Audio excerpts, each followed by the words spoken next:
Virus से इस वक्त पूरा देश जूझ रहा है। कोरोना से संक्रमित लोगों के आंकड़े तो दिन दोगुनी रात चौगुनी गति से बढ़ रहे हैं और अब उत्तराखंड भी कोरोना वायरस से अछूता नहीं है।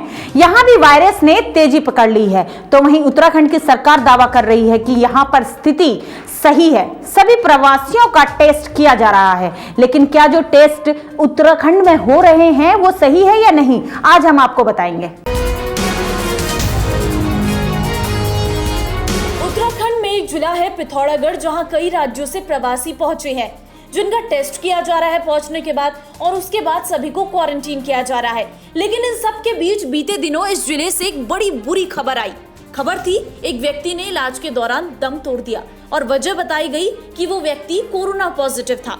कहा गया कि ट्रूनेट मशीन के जरिए व्यक्ति की कोरोना रिपोर्ट पॉजिटिव आई है, लेकिन उसके बाद व्यक्ति का सैंपल हल्द्वानी मेडिकल कॉलेज की लैब को भेजा गया और वहां से जो रिपोर्ट आई वो बेहद चौंकाने वाली थी। रिपोर्ट वहां से आई नेगेटिव। जहां कोरोना वायरस का संक्रमण इतनी तेजी से फैल रहा है, वहां इस तरीके की लापरवाही सरकार के सामने आना बेहद ही चिंताजनक है। विपक्ष ने ट्रूनेट मशीन की जगह सीमांत जिलों में कोरोना टेस्ट लैब स्थापित करने की मांग की है। क्या मांग करेंगे? मेरा सरकार से ये सजेशन भी है, रिक्वेस्ट है कि इस की जो ट्रूनेट की विश्वसनीयता यहाँ पर संदिग्ध पाई गई है, तो इसकी जगह पर यहाँ पर जो है लेबोरेटरी की स्थापना की जाए। क्योंकि यहाँ पर आप जानते हैं कि धनिया से लेकर के चंपावत से लेकर के नेपाल से लेकर के धारचूला मुनस्यारी इतने दूरस्थ क्षेत्र के लोग यहाँ पर आते हैं।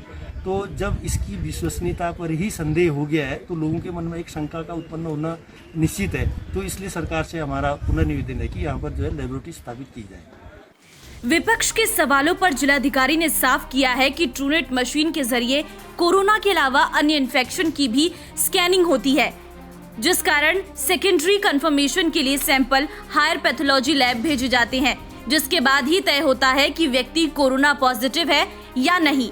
जो व्यक्ति जिनका मृत्यु हुआ है उनका 11 तारीख को हमने सैंपल लिया था। वो ट्रूनेट मशीन के माध्यम से सैंपल पॉजिटिव आया था, वीकली पॉजिटिव सैंपल आया था। और उसके पश्चात उनका जब हमने कंफर्मेशन के लिए हल्द्वानी की जो VRDL लैब है वहाँ पे प्रेषित किया तो उनका सैंपल जो है नेगेटिव आया हुआ है। मैं ये बताना चाहूँगा कि ट्रूनेट मशीन में जो सैंपल आता है वो बिल्कुल प्राथमिक जांच करता है, स्क्रीनिंग गतिविधि करता है। तो उसमें संभावना बनी रहती है कि अगर अन्य कोई इन्फेक्शन भी व्यक्ति में है जो कि कोरोना से लगा हुआ या सांस संबंधी बीमारियों का कोई लक्षण उसमें है, तो उसमें भी वो वीकली पॉजिटिव के रूप में प्रदर्शित होगा। और उसके पश्चात कंफर्मेशन में उसका सेकेंड रिपोर्ट लिया जाता है, जो कि अगर पॉजिटिव आएगा तभी पॉजिटिव माना जाता है, अगर नेगेटिव आता है तो उसको नेगेटिव माना जाता है। ट्रूनेट मशीन पर अब जब सवाल उठ रहे हैं तो प्रशासन अपनी सफाई देने में लगा है, लेकिन अब कोरोना जांच रिपोर्ट को लेकर जनता में संशय बरकरार है और मांग उठ रही है कि सीमांत क्षेत्र में जल्द ही कोरोना जांच लैब स्थापित किया जाए।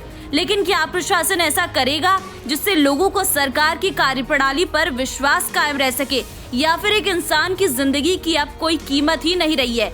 यही एक बड़ा सवाल है।